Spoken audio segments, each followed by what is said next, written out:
यूं झुका वो गर्द में एक सिक्के की खातिर, मानो जैसे कोई किस्मत ढूंढ रहा है।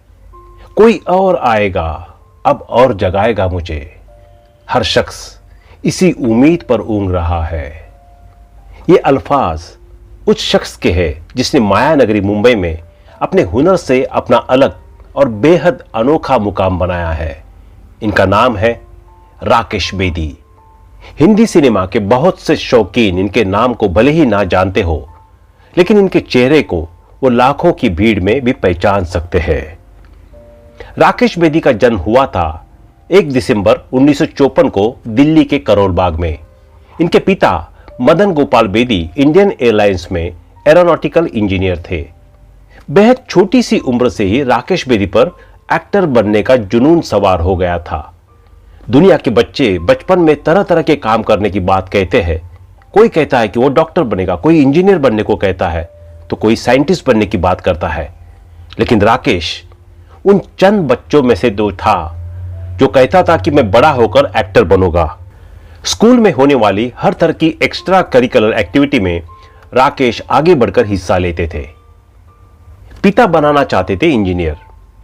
राकेश का एक्टर बनने का सपना हर दिन परवान चढ़ता गया। वो स्कूल के बाद भी एक ड्रामा कंपनी में साथ ड्रामा की प्रैक्टिस किया करते थे। लेकिन दूसरी तरफ उनके पिता को उनकी काफी फिक्र होने लगी थी। पिता चाहते थे कि उनका बेटा उनकी ही तरह इंजीनियर बने। वो चाहते थे कि राकेश आईआईटी में पढ़ाई करे और माइनिंग इंजीनियर बने। हालांकि अपनी तरफ से उन्होंने कभी कोई जोर जबरदस्ती राकेश के साथ नहीं की।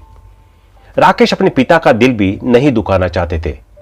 इसलिए जब राकेश 12वीं पास हुए तो उन्होंने इंजीनियर बनने की तैयारी की। उनका इंजीनियरिंग एंट्रेंस टेस्ट हुआ था आईआईटी दिल्ली में। राकेश बेदी ने छोड़ दिया था वो एग्जाम। आईआईटी दिल्ली में इनका एंट्रेंस टेस्ट सुबह 9 बजे से शुरू हुआ, जो 12 बजे खत्म हो जाना था। जैसे ही राकेश के हाथ में क्वेश्चन पेपर आया, उन्हें मालूम चल गया कि वो इंजीनियर बनने के लिए पैदा हुए ही नहीं है। उस पूरे क्वेश्चन पेपर में राकेश को केवल एक सवाल का ही जवाब मालूम था। सो राकेश ने बिना वक्त जाया किए उस इकलौते सवाल को हल किया और महज 3 मिनट के अंदर ही एग्जामिनर को अपनी आंसर शीट लौटा दी। एग्जामिनर राकेश को ऐसा करने से बुरी तरह से हैरान था। उसे समझ में नहीं आ रहा था कि इस लड़के को अचानक क्या हुआ। उसने राकेश से इसकी वजह पूछी तो राकेश ने पूरी बेबाकी से जवाब दिया, सर मैं गलत जगह आ गया हूं, मुझे वापस अपनी ड्रामा रिहर्सल में ही जाना पड़ेगा। और इस तरह राकेश आईआईटी का वो एग्जाम छोड़कर वापस लौट आए। कड़ी मेहनत करते थे राकेश बेदी। आईआईटी दिल्ली की घटना के बाद राकेश ने और दिल से नाटकों में काम करना शुरू कर दिया। अपने जैसे कुछ दूसरे नौजवान लोगों के साथ मिलकर राकेश एक छोटा सा थिएटर ग्रुप भी चला रहे थे। ये सभी नौजवान पैसे जमा करके अपना ये थिएटर ग्रुप चलाते थे। राकेश का ग्रुप जब किसी नाटक का मंचन करता था तो हर तरह के काम इन्हें और इनके साथियों को खुद ही करने पड़ते थे। इन्हें खुद ही अपने नाटक के पोस्टर्स रात के समय में दिल्ली में चिपकाने पड़ते थे। जब राकेश बेदी को पुलिस ने पकड़ लिया, एक बार राकेश अपने 1-2 साथियों के साथ दिल्ली के एक इलाके में रात में अपने अगले नाटक के पोस्टर्स चिपका रहे थे। तभी अचानक पुलिस की जीप आ गई और उन्होंने राकेश और उनके साथियों को पकड़ लिया। पुलिस को लगा कि ये लोग किसी प्रोपोगंडा के लिए पोस्टर्स चिपका रहे हैं। पुलिस ने राकेश और उनके साथियों के से कड़ाई से पूछताछ करनी शुरू कर दी। तब राकेश ने पुलिस को समझाया कि वो अपने नाटक का पोस्टर्स लगा रहे हैं और चूंकि उनके पास पैसे की कमी है, इसलिए ये काम उन्हें खुद ही करना पड़ रहा है। और तब जाकर पुलिस वालों ने राकेश और इनके दोस्तों को उस रात छोड़ दिया था। इस तरह पुणे पहुंचे राकेश बेदी। नाटक के साथ साथ राकेश ने पढ़ाई भी जारी रखी और दिल्ली के भगत सिंह कॉलेज में इन्होंने बुककाम में एडमिशन ले लिया। कॉलेज में भी ये नाटकों और दूसरी सामाजिक गतिविधियों में हिस्सा लेते थे। इसी दौरान इनके पिता एक बार फिर से इन्हें लेकर टेंशन में आने लगे थे। पिता को अपने बेटे की फिक्र होने लगी थी। राकेश को जब अपने पिता की टेंशन के बारे में जानकारी मिली तो उन्होंने फैसला कर लिया कि अब दिल्ली के नाटकों से बाहर निकलकर प्रोफेशनल एक्टिंग में जाने का वक्त आ चुका है। लेकिन राकेश को यह समझ नहीं आ रहा था कि आखिर शुरुआत कैसे की जाए। फिर एक दिन राकेश ने फैसला कर लिया कि वो पुणे के फिल्म एंड टेलीविजन इंस्टीट्यूट में दाखिला लेंगे। राकेश ने कोशिश की और उनका नंबर FTI यानी film and television institute of Pune में आ गया।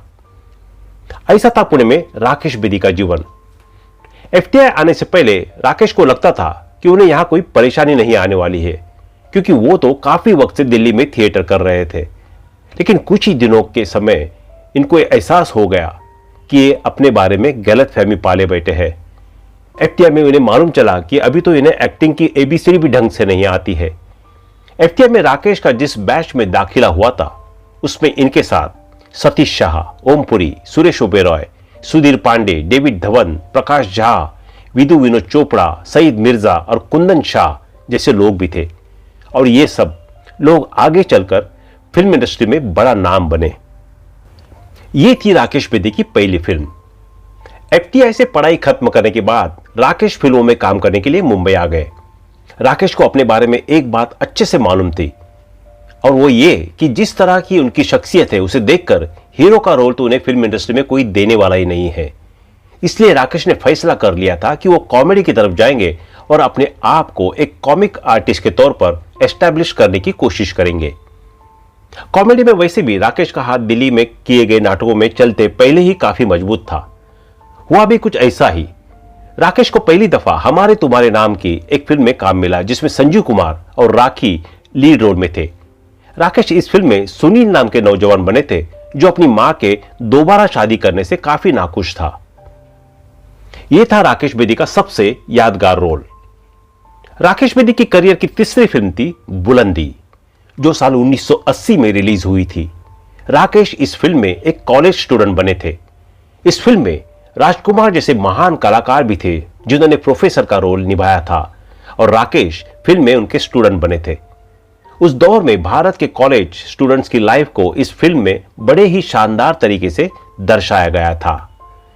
फिल्म में राकेश के एक ऐसे पिता की संतान बने हैं जो बेहद भ्रष्ट है, लेकिन अपने गुरु की सोबत में आने के बाद वो बेटा अपने ही बाप के काले कारनामों के खिलाफ बगावत कर देता है। इस फिल्म में निभाया गया राकेश का किरदार उनके फिल्मी करियर के सबसे यादगार किरदारों में से एक माना जाता है। राकेश बेदी के करियर की सबसे शानदार फिल्म। इनके करियर की चौथी और सबसे प्रमुख फिल्मों में से एक थी चश्मे बद्दूर। यह फिल्म साल 1981 में रिलीज हुई थी, और इस फिल्म में उनके साथ फारूक शेख, रवि वासवानी और दीप्ति नवल जैसे कलाकार मौजूद थे। फिल्म में दीप्ति नवल और राकेश बेदी पर एक गीत फिल्माया गया था। यह गीत उस दौर में बेहद हिट हुआ था, और राकेश को इस गीत से काफी लोकप्रियता भी मिली थी। राकेश की कॉमिक टाइमिंग को इस फिल्म में काफी ज्यादा पसंद किया गया था। यह फिल्म उस दौर की एक बेहद बड़ी हिट फिल्म साबित हुई थी। इस फिल्म में भी कॉलेज स्टूडेंट्स की कहानी दिखाई गई थी। यह फिल्म कितनी बड़ी हिट थी, इसका अंदाजा आप ऐसे लगा सकते हैं कि साल 2013 में इस फिल्म का एक स्पेशल प्रीमियर रखा गया था। राकेश बेदी की कुछ प्रमुख फिल्में। इनके करियर की प्रमुख फिल्मों की बात करें तो इन्होंने दीवाने हुए पागल, दीवानापन, गदर एक प्रेम कथा, इत्तेफाक, मेरी अदालत, हद कर दिया आपने, दुल्हन हम ले जाएंगे, फूल और आग, बड़े मियां छोटे मियां, मिस्टर एंड मिसेस खिलाड़ी, यस बॉस, हीरो नंबर 1, दिल जले, विजेता, साजन चले ससुराल, बेवफा सनम, मिस्टर आजाद, बेताज बादशाह, जिद, हम है कमाल के, गर्दिश, चमत्कार और भी कई सारी फिल्मों में काम किया। इन्होंने केवल हिंदी नहीं, पंजाबी, गुजराती और मराठी फिल्मों में भी काम किया। इन मशहूर टीवी शोज में नजर आए राकेश बेदी। राकेश बेदी सिर्फ फिल्मों तक ही सीमित नहीं थे। ये उन कुछ गिने चुने कलाकारों में से एक है जिन्होंने छोटे पर्दे पर भी शानदार काम किया, और उनके काम को लोगों ने खूब सराहा भी। अपने टीवी करियर में राकेश बेदी ने लगभग 16 टीवी शोज में काम किया। इनके सबसे लोकप्रिय टीवी शोज रहे हैं ये जो है जिंदगी, जबान संभाल के, श्रीमान श्रीमती, ऑल द बेस्ट, जाने भी दो यारो, हम सब एक है, यस बॉस, FIR, भाभी जी घर पर है, और तारक मेहता का उल्टा चश्मा, भाभी जी घर पर है। टीवी पर काम नहीं करना चाहते थे। अपना फिल्मी करियर शुरू करने के 5-6 सालों में ही राकेश बेदी फिल्म इंडस्ट्री का एक जाना पहचाना चेहरा बन चुके थे। उन दिनों दूरदर्शन भी दर्शकों के लिए जगह बनाने की कोशिश कर रहा था, और दूरदर्शन पर कुछ अच्छे शोज भी चल रहे थे। लेकिन फिर भी बड़े पर्दे के कलाकार दूरदर्शन पर काम करना पसंद नहीं करते थे, ऐसा ही कुछ राकेश बेदी के साथ भी था। राकेश बेदी को जब ये एजो है जिंदगी का ऑफर आया था तो वो कंफ्यूज थे कि इस शो में काम करे या फिर नहीं। राकेश इस शो में काम करने के बारे में 1 महीने तक सोचते ही रहे।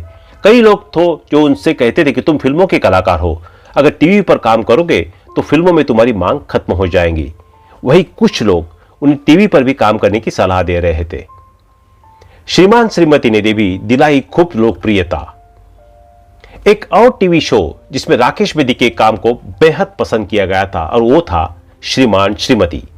इस शो में राकेश बेदी दिलरुबा जी के किरदार में थे। यह शो अपने दौर का दूरदर्शन का बेहद लोकप्रिय शो था। कम लोग ही इस बात से वाकिफ थे कि शो में इनका पूरा नाम था दिलरुबा जरनैल सिंह खुराना। राकेश बेदी का किरदार इस शो में एक ऐसे इंसान का है जो थोड़े अलग ढंग से चलता है, बात करता है और एक्सप्रेशन देता है। इस शो में इनके अपोजिट अर्चना पूरन सिंह थी। यह शो 1994 से दूरदर्शन पर टेलीकास्ट होना शुरू था और सन 1999 तक लगातार चलता रहा था। इस शो में राकेश बेदी को बेहद पसंद किया गया था। राकेश बेदी की लोकप्रियता चरम पर पहुंच गई थी। ऐसे बने थे दिलरुबा जी। एक इंटरव्यू में राकेश बेदी ने बताया था कि कैसे उन्होंने श्रीमान श्रीमती के दिलरुबा जी के रोल के लिए खुद को तैयार किया था। बकौल राकेश बेदी इनकी पत्नी की एक सहेली की शादी थी। ये भी पत्नी के साथ उस शादी में गए थे। उन्हीं दिनों ये अपने दिलरुबा जी के वाले किरदार के लिए तैयारी कर रहे थे, लेकिन इन्हें समझ नहीं आ रहा था कि इस किरदार को कैसे डेवलप किया जाए। उस शादी में अपनी पत्नी की सहेली के हस्बैंड को जब इन्होंने देखा तो इन्हें लगा कि इस तरीके से अगर दिलरुबा जी के किरदार को पेश किया जाए तो ये काम कर सकता है। घर वापस आकर इन्होंने कई दिनों तक उसी अंदाज में अपने किरदार पर मेहनत की और फिर जब श्रीमान श्रीमती टीवी पर टेलीकास्ट हुआ तो इनकी मेहनत काम कर गई। दिलरुबा जी के किरदार को बेहद पसंद किया गया। बहुत बड़े थिएटर कलाकार है राकेश बेदी। राकेश बेदी शुरू से थिएटर करते आ रहे हैं और उम्र के इस पड़ाव में भी राकेश बेदी थिएटर करते रहते हैं। आज के दौर में तो राकेश बेदी फिल्मों में कम और थिएटर में ज्यादा सक्रिय है। कहना चाहिए कि राकेश बेदी मौजूदा दौर के ऐसे भारतीय अभिनेता है जो पिछले 35-40 साल से थिएटर कर रहे हैं। राकेश बेदी ने खुद भी कुछ नाटक लिखे हैं। राकेश बेदी का लिखा नाटक मेरा वो मतलब नहीं था बेहद मशहूर है। इस नाटक को देश विदेश में अब तक 800 से भी ज्यादा बार परफॉर्म किया जा चुका है। इस नाटक में अनुपम खेर, राकेश बेदी और नीना गुप्ता ने काम किया है। खुद राकेश बेदी ने ही इस नाटक का डायरेक्शन भी किया है। राकेश बेदी के लिखे दूसरे नाटक है बीबी ओ बीबी और शिमला कॉफी हाउस। इसके अलावा राकेश बेदी को पढ़ने का भी बेहद शौक है। राकेश बेदी अपने खाली समय में हमेशा कोई ना कोई किताब या फिर नॉवेल पढ़ते रहते हैं। ऐसी है इनकी निजी जिंदगी। राकेश बेदी की निजी जिंदगी के बारे में बात करें तो इनकी पत्नी का नाम है आराधना बेदी। आराधना बेदी पुणे की रहने वाली है और एफटीआई के दिनों में राकेश और उनके बीच में रिलेशन की शुरुआत हो चुकी थी। हालांकि आराधना बेदी खुद कोई अभिनेत्री नहीं है। राकेश और आराधना बेदी की 2 बेटियां हैं। इनकी बड़ी बेटी का नाम है रिधिमा बेदी जो सेलिब्रिटी मैनेजमेंट देखती है। वही इनकी छोटी बेटी रितिका बेदी इनकी तरह एक्ट्रेस है और कई शॉर्ट फिल्मों में काम कर चुकी है। शॉर्ट फिल्मों के अलावा रितिका बेदी नाटकों में भी काम करती है और अपने पिता के राकेश बेदी के साथ भी कई नाटकों में नजर आ चुकी है। तो दोस्तों अभी के लिए बस इतना ही। मिलते हैं अगले वीडियो में। तब तक आप अपना ध्यान रखिए। Bye bye.